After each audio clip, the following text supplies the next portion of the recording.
आज जब प्रधानमंत्री जी कहीं बोलते हैं, प्रधानमंत्री जी दुनिया के किसी देश में जाते हैं तो प्रधानमंत्री जी के किसी देश में जाते हैं तो प्रधानमंत्री जी के नेतृत्व में 132 करोड़ भारतीयों का वह आत्मविश्वास स्पष्ट रूप से दिखाई देता है। और यह आत्मविश्वास जो इस देश के अंदर सत्ता संभालने के बाद ही प्रधानमंत्री जी ने प्रारंभ किया था कि जाति के आधार पर, क्षेत्र के आधार पर, भाषा के आधार पर, परिवार के आधार पर इस देश के अंदर जो नीतियां बनती थी, मत और मजहब के आधार पर देश को विभाजित करने और विघटन की ओर ले जाने के लिए जिस प्रकार की दुराभिसंधियां हुआ करती थी, उन सब से अलग हट करके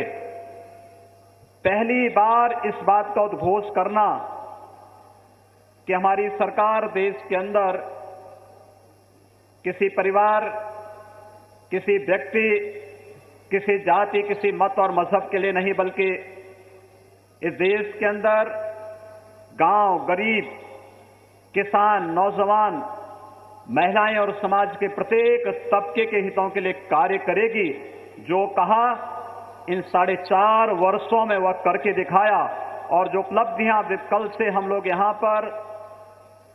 सुन रहे हैं, जिन्हें पूरा देश अपनी आंखों से देख रहा है, यह सबके सामने है। आज स्वामी विवेकानंद जी की जयंती भी है और प्रातःकालीन इस अधिवेशन का शुभारंभ स्वामी विवेकानंद जी के प्रति श्रद्धा का भाव व्यक्त करने के लिए आदरांजलि के रूप में आदरणीय प्रधानमंत्री जी ने, आदरणीय राष्ट्रीय अध्यक्ष जी ने, संसदीय बोर्ड के सभी नेताओं ने अपना सम्मान व्यक्त करने के साथ इस अधिवेशन का शुभारंभ भी किया। स्वामी विवेकानंद जी ने एक बात कही थी कि अतीत से भटका हुआ समाज वर्तमान का त्रिशंकु होता है और इस देश को त्रिशंकु जैसी स्थिति में छोड़ने का कार्य अगर किसी ने किया था, वह कांग्रेस है। वे सभी राजनीतिक दल हैं जिन्होंने परिवारवाद और जातिवाद की राजनीति करके इस देश में आतंकवाद, नक्सलवाद, भ्रष्टाचार और हर प्रकार की अव्यवस्था और कुशासन को जन्म देकर के भारत के सामाजिक, आर्थिक ताने बाने को छिन्न भिन्न करने का कार्य किया था। ये वही लोग हैं, लेकिन इस त्रिशंकु से उभार करके भारत को एक समर्थ और सशक्त भारत के रूप में प्रस्तुत करने का जो अभिनव कार्य 4.5 वर्ष के दौरान इस देश के अंदर विभिन्न विकास की योजनाओं के माध्यम से, इंफ्रास्ट्रक्चर डेवलपमेंट के माध्यम से, लोक कल्याणकारी योजनाओं के माध्यम से गांव में निवास करने वाले एक सामान्य गांव के नागरिक से लेकर के नारी गरिमा के सम्मान को लेकर के, युवाओं के कल्याण को लेकर के और समाज में बिना भेदभाव के विभिन्न योजनाओं के माध्यम से आदरणीय प्रधानमंत्री जी के नेतृत्व में भारत सरकार ने किया है, वह अभूतपूर्व है, अभिनंदनीय है। और न केवल यह अधिवेशन, अभी तो पूरा भारत, जहां कहीं भी आप किसी गांव के नागरिक से, किसी निष्पक्ष नागरिक से अगर किसी पूर्वाग्रह से ग्रसित नहीं है, उन सबसे कोई व्यक्ति एक राय पूछता है, वह हर व्यक्ति एक बात को कह सकता है और मजबूती के साथ कह सकता है कि कहो दिल से मोदी जी फिर से। एक ही भाव सबके मन में आता है। हर व्यक्ति, गांव की एक ग्रामीण महिला से पूछो, एक मजदूर से पूछो, एक नौजवान से पूछो, एक किसान से पूछो या फिर इस देश की सीमा पर रक्षा करने वाले जवान से पूछो, हर एक के सम्मान के लिए विगत 4.5 वर्षों के अंदर जो कार्य हुए वो अभूतपूर्व हैं, अभिनंदनीय हैं। और इस दिशा में आज जब हम इस राजनीतिक प्रस्ताव पर चर्चा कर रहे हैं, मैं आदरणीय गडकरी जी के इस प्रस्ताव का समर्थन करता हूं। और सचमुच ये जो देश के अंदर 50 बनाम 5 वर्ष की लड़ाई का जो कार्य है यह स्पष्ट दिखता है। इस देश के अंदर आजादी के बाद प्रधानमंत्री मुद्रा योजना के अंदर ही हम देखें तो प्रधानमंत्री मुद्रा योजना में जो 3 श्रेणियां हैं, इस देश के युवाओं के लिए, इस देश के सूक्ष्म लघु मध्यम उद्यम से जुड़े हुए उद्यमियों को या फिर नौजवानों के लिए 15 करोड़ 33 लाख ऐसे परिवारों को प्रधानमंत्री मुद्रा योजना के माध्यम से 7,29,000 करोड़ रुपए का धनराशि लोन के रूप में सरलतापूर्वक आसान किस्तों पर दिला करके इतने परिवारों को स्वावलंबन की ओर अग्रसर करने की एकमात्र योजना प्रधानमंत्री मुद्रा योजना है। उज्ज्वला योजना में आजादी के बाद से लेकर के 1947 से लेकर के 2016 तक कुल 13 करोड़ लोगों को रसोई गैस के कनेक्शन मिलते हैं और 2014 से लेकर के 2018 तक इस देश के अंदर 12 करोड़ परिवारों को रसोई गैस के कनेक्शन मिलते हैं, जिनमें 6 करोड़ परिवार इस देश की वे ग्रामीण महिलाएं हैं जिन्होंने कभी रसोई गैस को देखा तक नहीं था। ये परिवर्तन है। आजादी के बाद से 1947 से 14 तक 13 करोड़ परिवारों को और 2014 से लेकर के अब तक 12 करोड़ से अधिक परिवारों को रसोई गैस का कनेक्शन मिलना, जिनमें 6 करोड़ रसोई गैस के कनेक्शन इस देश की ग्रामीण क्षेत्रों में निवास करने वाली उन माताओं के लिए हैं जिन्होंने कभी सपने में भी नहीं सोचा था कि हमारे पास भी कभी रसोई गैस का कनेक्शन होगा। जो लोग आज गठबंधन की बात करते हैं, मित्रों, ये गठबंधन वास्तव में इस देश में अराजकता पैदा करने, राजनीतिक अस्थिरता को जन्म देने, राजनीतिक अव्यवस्था को बढ़ाने, भ्रष्टाचार को बढ़ाने का गठबंधन है। यह गठबंधन किसी नेक नियति के से, किसी सदुद्देश्य के लिए नहीं, बल्कि उन सबको इस बारे में जानकारी है, क्योंकि जो लोग आज तक जाति के नाम पर एक दूसरे को देखना नहीं चाहते थे, एक दूसरे की शकल को पसंद नहीं करते थे, जिन लोगों ने कभी एक दूसरे के साथ सामान्य अभिवादन करना भी, जिनके लिए सामान्य शिष्टाचार निभाना भी बहुत दूर की कौड़ी थी, आज वे लोग एक साथ मिलकर के इसलिए गठबंधन करना चाहते हैं। गठबंधन इस बात को लेकर के कि जिससे केंद्र में मोदी जी के नेतृत्व में पूरे देश के अंदर विकास और सुशासन की जो सुदृढ़ नींव रखी गई है, भ्रष्टाचार, अराजकता, आतंकवाद, अव्यवस्था और किसी भी प्रकार की अराजकता के लिए उसमें कोई जगह नहीं। और शासन की योजनाएं जब उन लोगों तक मिलने लग गई जिन्हें ये जाति के नाम पर बांटते थे, देश के अंदर 9.5 करोड़ परिवारों को स्वच्छ भारत मिशन के अंतर्गत एक शौचालय उपलब्ध हो जाना, और अकेले उत्तर प्रदेश की जब मैं बात करता हूं, उत्तर प्रदेश के अंदर स्वच्छ भारत मिशन में 2,49,00,000 परिवारों को एक शौचालय उपलब्ध हुआ। मैं पूछना चाहता हूं कांग्रेस, सपा और बसपा से कि आखिर आजादी के बाद सर्वाधिक समय तक कांग्रेस ने उत्तर प्रदेश में शासन किया, 4 बार समाजवादी पार्टी और 3 बार बहुजन समाजवादी पार्टी ने उत्तर प्रदेश के अंदर शासन किया। आखिर ये गरीब, इसमें कोई दलित रहा होगा, कोई पिछड़ा रहा होगा, कोई किसान रहा होगा, कोई मजदूर रहा होगा, ये 2,49,00,000 परिवार जिन्हें मोदी जी की कृपा से आज एक शौचालय मिला और नारी गरिमा का सम्मान बढ़ा है, यह कार्य बिना भेदभाव और बिना जातिवाद के अगर किसी ने किया है तो मोदी जी के नेतृत्व में भारतीय जनता पार्टी की सरकार ने किया है। यही नहीं, प्रधानमंत्री आवास योजना, आजादी के बाद गरीबी हटाओ के बड़े बड़े नारे दे गए, लेकिन क्या गरीबी सचमुच हटी?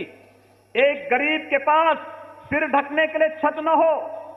अपनी नारी गरिमा को सम्मान करने के लिए शौचालय न हो, रोजगार की सुविधा न हो,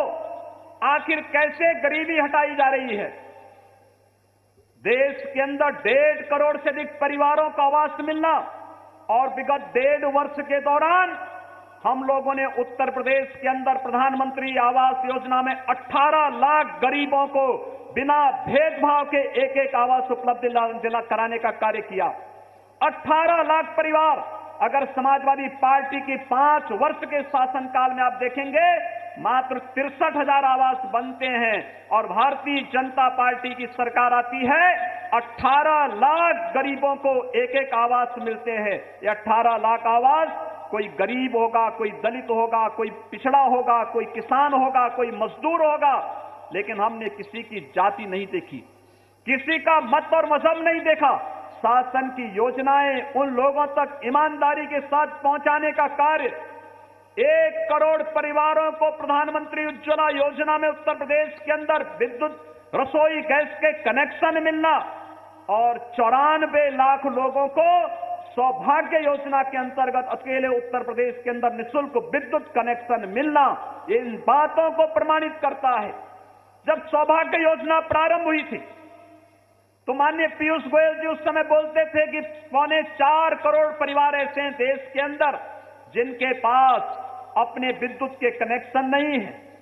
कैसे इसको क्योंकि उत्तर प्रदेश सर्वाधिक संख्या थी, 1/4 से ज्यादा भाग उत्तर प्रदेश का था। हम लोगों ने काम समयबद्ध ढंग से इसको पूरा करेंगे और मुझे बताते हुए प्रसन्नता है कि उत्तर प्रदेश ने 31 दिसंबर को अपने आप को सौभाग्यशाली घोषित किया। सभी 94 लाख परिवारों को निःशुल्क विद्युत कनेक्शन उपलब्ध कराने का कार्य उत्तर प्रदेश के अंदर किया। लेकिन इस दौरान 1,20,000 मजरों तक विद्युतीकरण का कार्य भी पंडित दीनदयाल उपाध्याय ग्राम ज्योति योजना और सौभाग्य योजना के अंतर्गत उत्तर प्रदेश के अंदर करने का कार्य हुआ।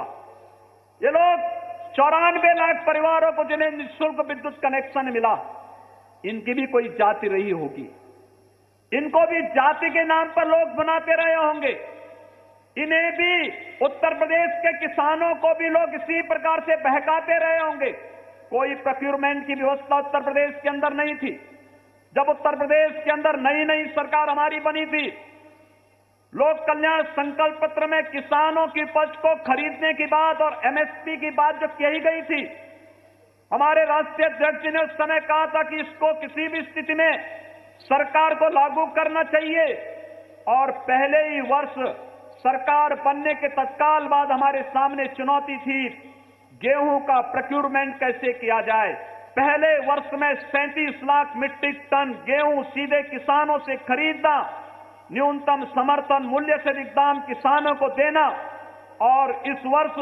53 लाख मीट्रिक टन गेहूं का सीधे क्रय किसानों से करते हुए आरटीजीएस के माध्यम से उनके खातों में पैसे भेजने की कार्रवाई और विगत वर्ष 42 लाख मीट्रिक टन धान का क्रय किसानों से करने के साथ ही इस वर्ष अब तक 30 लाख मीट्रिक टन धान का क्रय सीधे किसानों से करने के साथ ही 31 जनवरी तक हम लोगों ने लक्ष्य रखा है कि 31 जनवरी तक उत्तर प्रदेश के अंदर 50 लाख मीट्रिक टन तक का धान किसानों से खरीदने की व्यवस्था प्रदेश सरकार किसानों के हित को लेकर के एमएसपी के अंतर्गत जो न्यूनतम समर्थन मूल्य घोषित हुआ है, इस न्यूनतम समर्थन मूल्य से अधिक दाम किसानों को देने का कार्य हमारी सरकार केंद्र सरकार के साथ मिलकर के कर रही है। गन्ना किसान, मैं अभिनंदन करूंगा आदरणीय प्रधानमंत्री जी का। गन्ना किसानों के लिए जो ऐतिहासिक घोषणाएं हुई, उत्तर प्रदेश के अंदर अब तक 46,000 करोड़ रुपए से अधिक गन्ना मूल्य का भुगतान हमारी सरकार ने करवाया है और अभिनंदन करूंगा आदरणीय प्रधानमंत्री जी का। किसानों को चाहे वह एक्सपोर्ट सब्सिडी की बात रही हो या शुगर केन से सीधे इथेनॉल बनाने की परमिशन देने का प्राथमिकता के आधार पर इन कार्यक्रमों को आगे बढ़ाया गया, उसका परिणाम है आज किसान के जीवन में व्यापक परिवर्तन इन योजनाओं के माध्यम से देखने को मिलेगा और वह परिणाम हमें आने वाले समय में लोकसभा के चुनाव में भी देखने को मिलेगा। लेकिन मित्रों, जो एक कार्यक्रम विभिन्न योजनाओं के माध्यम से केंद्र सरकार की और आदरणीय प्रधानमंत्री जी के नेतृत्व में भारत सरकार ने देश के अंदर प्रारंभ किए, ये विकास की योजनाएं जब आगे बढ़ेंगी तो जातिवाद की दीवारें टूटती हुई दिखाई देंगी, मत और मजहब की दीवारें टूटती हुई दिखाई देंगी। इसलिए जाति के आधार पर, परिवार के आधार पर, मत और मजहब के आधार पर तुष्टीकरण की राजनीति करने वाले लोग इन सब बातों को स्वीकार नहीं कर सकते। और इसीलिए जो एक कहावत भी है कि चांदनी रात चोरों को अच्छी नहीं लगती, और मुझे लगता है भारत का विकास, भारत की समृद्धि और भारत का उत्थान जिन्हें अच्छा नहीं लगता, वे लोग आज मोदी जी के खिलाफ गठबंधन करने का दांव चला रहे हैं। लेकिन ये दांव चलेगा नहीं। देश की जनता सब कुछ जानती है और इस दांव को उसी प्रकार से फेल करेगी जैसे 2014 में देश के अंदर किया था, जैसे 2017 में उत्तर प्रदेश के अंदर किया था, और 2019 में भी किसी प्रकार का कोई संदेह नहीं होना चाहिए। एक गठबंधन नहीं, महागठबंधन बने। तब भी जो आदरणीय राष्ट्रीय अध्यक्ष जी ने कल घोषणा जो की है, भारतीय जनता पार्टी 2014 से अच्छा प्रदर्शन करके रहेगी, और ये प्रदर्शन अपनी उपलब्धियों के दम पर, आपके बल पर पूरे देश के अंदर उस प्रकार की उपलब्धि हम सबके सामने उस प्रकार से सामने आएगी। भाइयों बहनों, आतंकवाद के खिलाफ, अराजकता के खिलाफ जीरो टॉलरेंस की जिस नीति को लेकर के भारत सरकार ने कार्य किया, उसने सुरक्षा का एक नया वातावरण बनाया है। और सुरक्षा का वातावरण उसी रूप में, जैसे जब हनुमान जी लंका में गए थे तो लंका में जाकर के उन्होंने एक बात कही थी। जब उन्होंने अशोक वाटिका का विध्वंस किया, और अशोक वाटिका में विध्वंस के बाद जब रावण का पुत्र मेघनाद उन्हें पकड़ करके लेके गया, तो उन्होंने एक बात कही थी। रावण ने पूछा कि आखिर ये सब क्या कर दिया, क्या किया है तुमने? तो हनुमान जी ने एक ही बात की कि जिन मोहि मारा ते में मारा, यानी जिसने हमें मारा हमने भी उसको मारा है। आतंकवाद और नक्सलवाद या देश के अंदर आपराधिक गतिविधियों में लिप्त तत्व अगर देश के सैनिकों पर, पैरामिलिट्री पर, मिलिट्री पर अगर इसी प्रकार से हमला करेंगे तो उसका जवाब उसी भाषा में उन्हें देने का कार्य किया जाएगा। इस बात को लेकर के जिस मजबूती के साथ जीरो टॉलरेंस की नीति पर आज भारत की सरकार ने कार्य किया है आतंकवाद के खिलाफ, नक्सलवाद के खिलाफ, वह अभिनंदनीय है। भारत आस्था का देश है। मैं अभिनंदन करूंगा आदरणीय प्रधानमंत्री जी का। हजारों वर्षों की कुंभ की परंपरा, हजारों वर्षों की कुंभ की परंपरा, लोग जाते थे, पता नहीं लगता था। पहली बार वैश्विक मान्यता आदरणीय प्रधानमंत्री जी के कारण कुंभ की परंपरा को मिला है। यूनेस्को ने मानवता के अमूर्त सांस्कृतिक धरोहर के रूप में कुंभ को मान्यता दी। तो कुंभ का शुभारंभ आदरणीय प्रधानमंत्री जी के द्वारा गंगा पूजा से प्रारंभ करने के साथ ही आदरणीय प्रधानमंत्री जी के द्वारा वहां पर 71 देशों के राजदूतों ने कुंभ मेले में अपने अपने देशों की ध्वजा पताका को पहना करके वैश्विक मान्यता तो दी ही है। 450 वर्षों के बाद भारत की आस्था का सम्मान आज आदरणीय प्रधानमंत्री जी के कारण अक्षय वट का दर्शन करने का सौभाग्य भी कुंभ में आने वाले सभी श्रद्धालुओं को वहां पर प्राप्त होने जा रहा है। और मैं विश्वास के साथ कह सकता हूं, हमने भारत की आस्था का सम्मान भी किया और भारत के गांव, गरीब, किसान, नौजवान और समाज के प्रत्येक तबके के हितों के लिए भी कार्य किया। यानी आप कह सकते हैं हमने राम का सम्मान भी किया और रोटी का भी अभय दान दिया। यह कार्य अगर किसी ने किया है तो राम और रोटी को एक साथ जोड़ने का कार्य अगर किसी ने किया है तो आदरणीय प्रधानमंत्री जी के नेतृत्व में भारतीय जनता पार्टी की सरकार ने किया है। और इसीलिए आज के इस अवसर पर राजनीतिक प्रस्ताव का अनुमोदन करते हुए देश के अंदर स्थिरता, देश के अंदर सुशासन, देश के अंदर विकास, देश को एक समर्थ और सशक्त भारत बनाने, एक भारत और श्रेष्ठ भारत बनाने की परिकल्पना को साकार करने वाले आदरणीय प्रधानमंत्री जी के नेतृत्व की एनडीए सरकार का हम अभिनंदन करते हैं और विश्वास करते हैं कि 2019 में एक बार फिर से मोदी जी की सरकार फिर से इस भाव के साथ हम लोग